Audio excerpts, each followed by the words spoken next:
A recent Bobsled case study showed that every fifth Seller Central or Vendor Central account has issues with incorrect fees and chargebacks. So we've seen reimbursements ranging from like $80 in Seller Central to $4,000 in Vendor Central. When it comes to these platforms, the fees and chargebacks are different, and the approach you take is also different when reimbursing these. This is the Ecommerce Braintrust, a podcast about building momentum online for established consumer brands. Join our hosts and their expert guests for high-level conversations about e-commerce strategies, trends, and innovations. Access our Braintrust and boost your brand's e-commerce potential.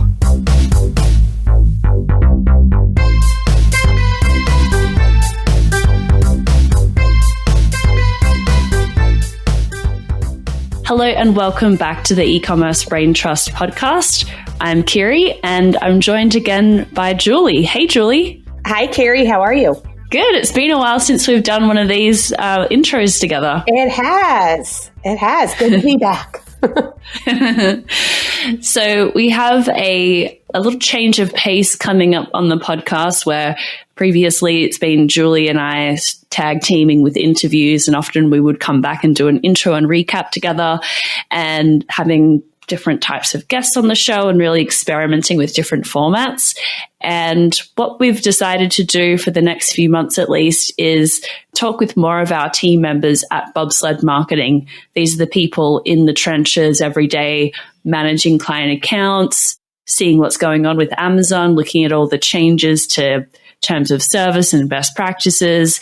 And there is just so much, even with Julie and myself, being in the business every day, even we don't see a large percentage of the things that are going on at a tactical level. So what we're going to do is bring more team members on the show, talk with them about Amazon-related topics specifically, and we'll do that for sort of 3 episodes in a row, and then have time to talk about something newsworthy once a month or so as well. So there's not a super strict format that we're going ahead with, but we thought it was a good idea to bring more team members on the show and dive into really meaty Amazon topics. Yeah, I like this direction. I found as I was listening to the interviews that we're going to talk about today, I was taking notes and learning more. So I think it's going to be a good tutorial about managing Amazon. And like you said, the close-up tactical knowledge that the team members will share is going to be really valuable. Yeah, that's a good sign if you're still learning stuff. Yeah, I had my pen out. I literally was taking notes. So buckle up. There's going to be a lot to learn here. Good stuff. Well, today's interview is with Armin Alispaic, and I may be pronouncing his last name incorrectly, so apologies for that, Armin. But Armin's a true wealth of knowledge. You will definitely get a good taste of that by the end of today's interview, or probably even just a few minutes in, really. So I do introduce him when we get started with the interview. Today's topic is about fee reimbursements on Vendor Central and Seller Central. We're going to get into that right now. And Julie and I will come back after the show for a quick recap. Great.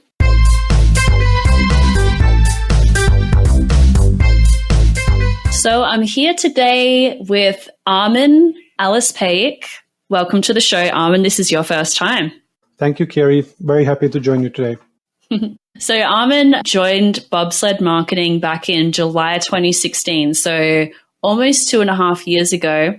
And you joined Bobsled as an account specialist, which is a position that we have on the team where you're supporting project managers in managing client accounts, doing a lot of the implementation, a lot of the heavy lifting, analysis, flat files, fee disputes, case load management, just kitchen sink of everything you could ever possibly have to do with operations and marketing on Amazon. So you're in that amount of time, 2.5 years, you've really picked up a whole lot of knowledge about Amazon. And recently, about a month ago, you were promoted to a project manager on the team. So congratulations on that. Thank you. So 2.5 years on Amazon, a lot's changed in that time. Just curious, what kind of things have changed with how we manage Amazon accounts for brands in that period? One of the biggest changes I've seen was around reviews and incentivized reviews. So back in 2016, we were able to send products for free to our customer base or a reviewer base, and we would gather reviews as quickly as in a week or a month.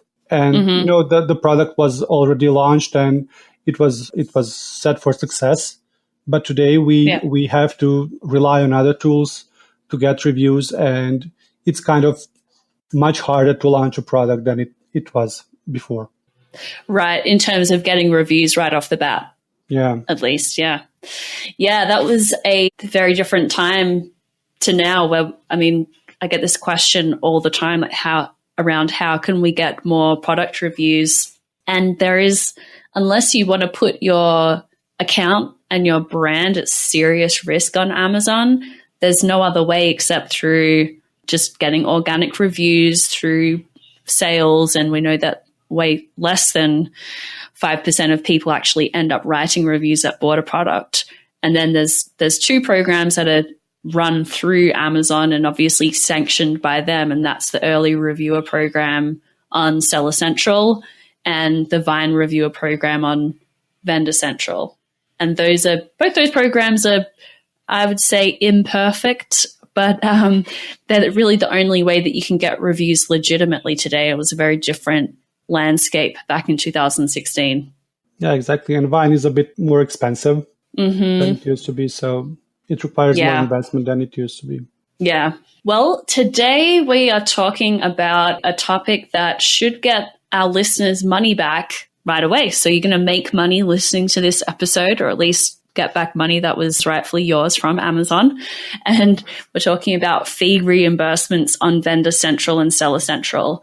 So this is something we've been digging into this a lot lately at Bobsled, especially given the time of the year as well. People are wanting to sort of clean up what's been happening in their account. We've been doing a lot of audits of Vendor and Seller Central accounts. And so you were working on some analysis recently that uncovered some interesting findings around what kind of fees sellers and vendors were eligible to claim back from Amazon. So tell us a little bit about that analysis that you did. Yeah, a recent Bobsled case study showed that every fifth Seller Central or Vendor Central account has issues with incorrect fees and chargebacks. So we've seen reimbursement ranging from like $80 in Seller Central to $4,000 in Vendor Central. When it comes to these platforms, the fees and chargebacks are different, and the approach you take is also different when reimbursing these. So in Seller Central, Amazon basically isn't calculating FBA's fees correctly sometimes. And what you need to do is you need to calculate the fees based on the dimensions and weights of your product. Then download the FBA fee report from Amazon to see the actual fees they are charging you. And then you need to compare these fees to your calculations. Using Excel formulas, you can identify the different fees for the same SKU, which also happens. For example, in January, they will charge you one fee, and then in February, they start charging another. So this is where you need to examine and analyze why this is happening. Has the product changed? Have the fees changed? But this rarely happens that the fee structure changes. So it usually is a mistake, or the product dimensions and weights are different. So this is when you're using FBA. So it's not relevant if you're fulfilling orders yourself, but they basically misweighed or mismeasured a product, and you know that the dimensions of the weight is wrong. Yeah, exactly. But you can only find that out if you actually sort of check what Amazon's charging you. Yes. I've seen this before. You undoubtedly have as well. As you have a product with multiple variations, let's say a purse that comes in gray, black, and green, and they're all exactly the same, just a different color. The telltale sign that Amazon's not calculating fees correctly is that the green purse has a different, you're paying different FBA fees than the gray one. Yeah, those examples are really ridiculous because, it's the same product and Amazon isn't charging the same fee. So it has to be some mistake from their end. Right. So that's a quick shortcut. Besides downloading the reports and running all the calculations, like you mentioned, you can just, if you've got products that generally have variations, you can kind of eyeball that and see if there are any outliers there. Okay, so that's one example of fees that you can. And just a question on that as well. Let's say you find an inconsistency. I know that you put a case, you send a case off to Amazon to get them to change it. Will they refund you for the overcharge retroactively? Like, will they go back and say, oh, well, if we had charged you correctly, you would have only paid this much in fees, so you will refund you the difference? Or is that not something that they'll do? They would refund the difference as well. Do you know how far they go back? Is it like forever or? We haven't actually tried last year or something, but I think year to date is always okay, or last 12 months or so. Okay. But I know for sure that if they see you trying to get reimbursed for a lot of orders and for a larger period, they might even put your account on hold and freeze the account, because they are, suspecting you are doing something that's against their terms of service. Yeah, I get why they do it, because, if someone's just going crazy submitting all these cases for fee reimbursements, it becomes really messy, and they want to slow that down a little bit. But also, it was their mistake in the first place. So, yeah. That's why it's important to just do it maybe a monthly or bi-monthly to avoid this. Okay, great. So there's another type of fee you can get back on Seller Central. What's that? Yeah, so also when customers return products to Amazon, there are cases when Amazon doesn't refund you with inventory or cash. So again, you need to run this report and identify these orders. So you need to refund, return, and reimbursement reports. And then you need to compare all of these to see which orders haven't been reimbursed either in inventory, so the unit was returned to your FBA inventory, or the amount of money it costs for the unit should be reimbursed to your account.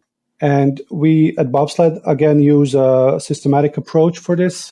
Using Excel formulas, we identify these orders and then submit a case to get reimbursements. Yeah, this makes a lot of sense, and it's something that lots of new sellers wonder about, is how Amazon's tracking all of those returns and whether they're going to be accurate about it. And there's been an industry of software solutions that automate this process as well, and they'll go through your account, just completely automate the process of looking for reimbursements that haven't returned, reimbursements for returns that weren't completed. But we've found some issues with that method of using software, right? Yeah, because the software doesn't recognize the amount of cases it can create. So basically, if it sees 15 reimbursements needed for today, it will send all of those. And then Amazon can get suspicious about your account and why you're filing so many cases at once.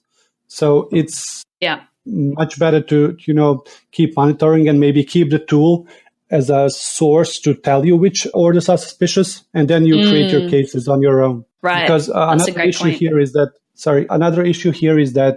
it takes 45 days for the returns or reimbursements to show. So when you run a refund report, for example, if you're doing it in the end of November or starting December, you want to analyze September, because, it takes almost 2 months for those returns and reimbursements to show. Right. And if you're asking for reimbursements for something that's 2 weeks old, Amazon will tell you that it needs more time for the return to come. That's a great point. And it was another question I was going to come back to later, but I think maybe we just tackle it now. So how frequently should you be running these reports? If it's 45 days needs to have passed at a minimum. So what do you recommend? Do you want to go back 6 months, between 6 months and 5 months ago? If we are doing it monthly, I suggest we always do 3 months back. So, for example, if we are doing it in early December, we want to analyze September only and skip October and November and save them for, January next year. So you always need to leave those 2 months for Amazon to, gather everything regarding returns and reimbursements. Makes sense. To go back to the previous area that sellers can get reimbursements from around calculating FBA fees correctly, is there a sort of a cadence of how often sellers should be running that process? Yeah, so I'd recommend monthly or bi-monthly again, but this time you don't have to watch for the these empty periods of when waiting for Amazon to gather data because the fees are already charged. So, for example, beginning December, you will want to check November, for example.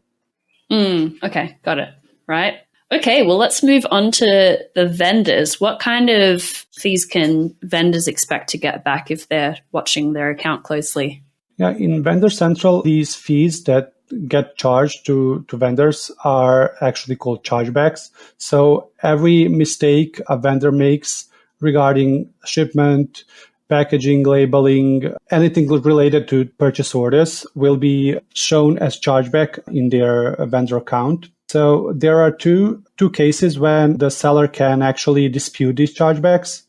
One happens that when Amazon is actually issuing chargebacks by mistake. So we are not sure why this happens exactly. It could be that Amazon systems are not talking to each other or the scanning process didn't work properly. But when this happens, vendors need to be prepared with relevant documentation. So what I recommend to all our VC clients is to have an organized folder where you keep POs by date. And then in each folder, you have everything related to the shipment from, images of the cartons, the labels, the content. It's like 1 to 2 images. You don't have to take too many. Then you need all the PO info, how many units were ordered, how many you confirmed. Also, carrier info is very important to have because if you're having PO on time accuracy chargeback, this is a document you'll need, and also anything EDI related information. Right. So you're saying that Amazon systems don't work perfectly? Yeah, I'm definitely sure they don't work perfectly. So they're issuing chargebacks that are actually just inaccurate. And so the burden of proof is on the vendor to come back and say, no, we did ship 12 units, just like it was in the PO. Everything was there. We have photos to prove it. This is who the carrier was. And so then they'll go back and have a look at that instance and figure out, well, if this was their mistake or something like that, then they will waive that chargeback. Yeah, exactly. It's a bit lengthy process, but regarding the amount of chargebacks, it's sometimes like in thousands of dollars. So it's worth the investment. Yeah. Well, this, like you said, but when we looked across our portfolio of client accounts, 50 or so accounts, and with brands that we do audits for, you're seeing on average $4,000 in vendor chargebacks on every Vendor Central account. So this is not chump change. Every time you look at a vendor account with fresh eyes, there could be something new. Yeah, and it's on a monthly basis. So, on a year basis, it's quite a lot. Yeah.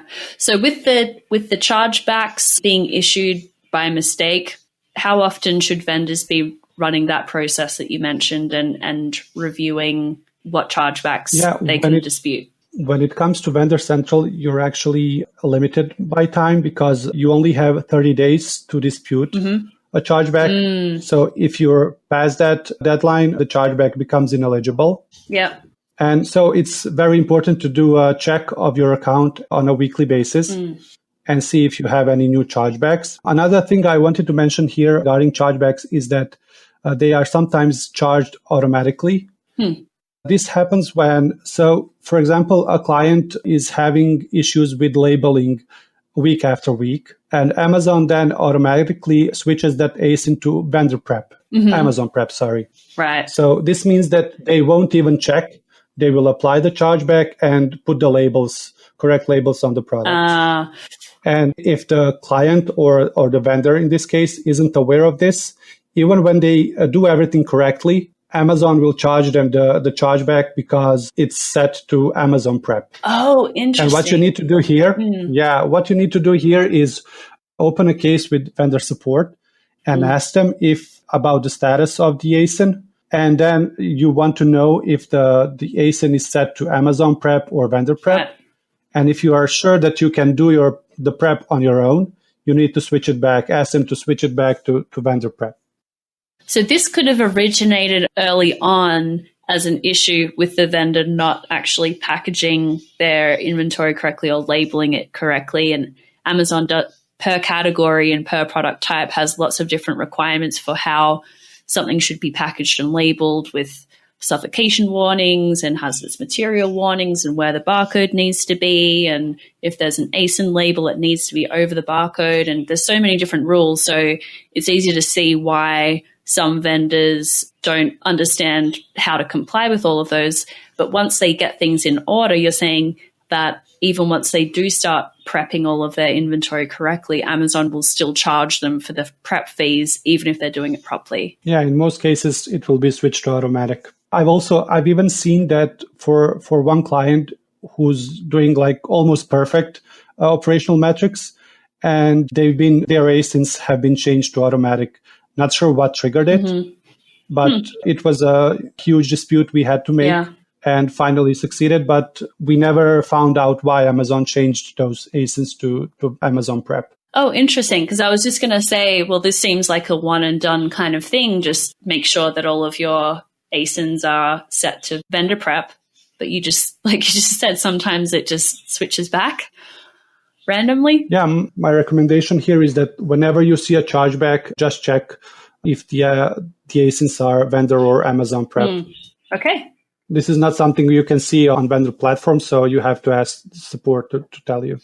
Interesting.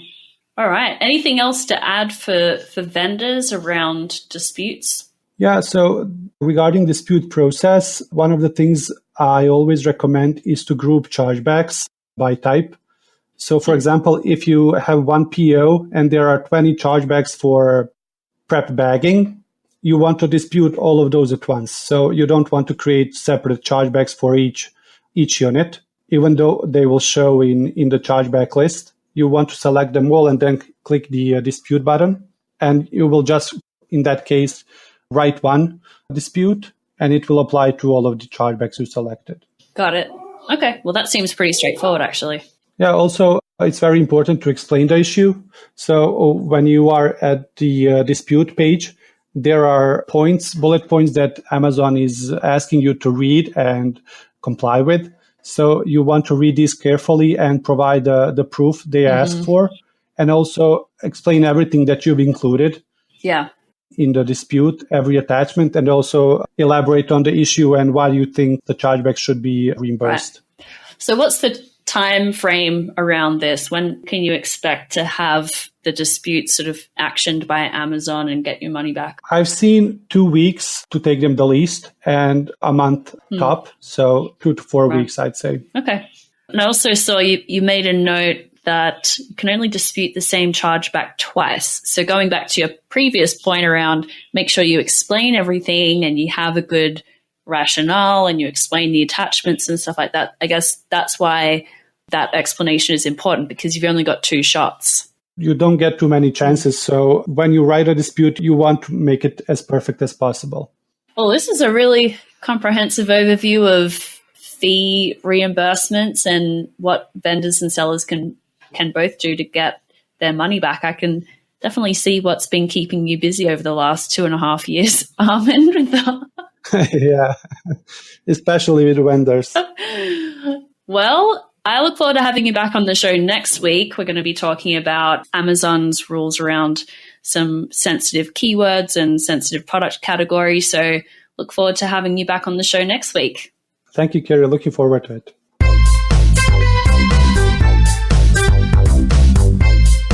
Like I said, I learned a ton listening to this. Armin is an absolute wealth of knowledge with very specific, detailed information. And one of the things I've always appreciated about Armin is not only his depth of knowledge, but his appreciation for how to deal with Amazon when Amazon screws up.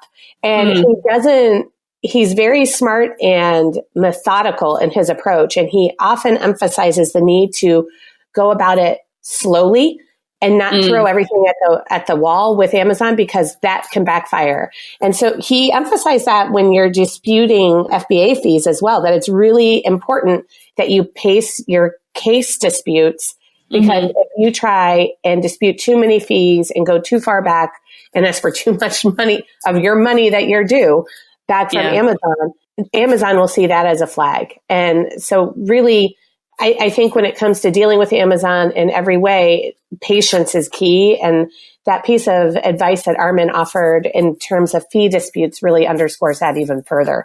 Yeah, that's a really good point. And it is tempting to, when you notice something's wrong with your Amazon account, whether it's a suspension or fees that you were due or something screwy is going on, it's tempting to kind of go into want to react quickly and open a whole bunch of cases. And that's a really good point. There's a logical order to do it in, and it's sort of like a mechanic looking at a car. First, you look at the really sort of low risk things that are going to potentially solve the issue, and then you move on to bigger and more complicated solutions if the previous ones didn't work. So says my dad, who used to be a mechanic anyway. Good advice. Yeah, so he does have a really methodical approach, like you said. And the other thing that I'm really glad that we touched on is the use of software in this process too, because there is a lot of software out there. Like Armin said, it can be very helpful to automate this very manual process of pulling the reports and figuring out what you're due. But the thing to be careful of there is, like you said, if the software is submitting cases too quickly, then Amazon might not approve those. So that was a good takeaway. Yeah, absolutely. I think the other one too is we often say Amazon is not a set and forget platform. And we'll often talk about that in relation to SEO and your product listings and advertising. But I mean, it's so not a set and forget platform operationally. And it's absolutely imperative that sellers and vendors have a schedule of operational maintenance that they consistently follow, because as Armin noted, sometimes Amazon just switches settings. Yeah. And it can really impact the health of your account and your bottom line if they're taking fees that they shouldn't be taking. So in no way is Amazon set and forget. And that's very much true as it applies to operations. Right. Well, let's leave it there for today. We've got another episode with Armin coming up next week. So I'll catch you then, Julie. Sounds great. Bye, Kiri.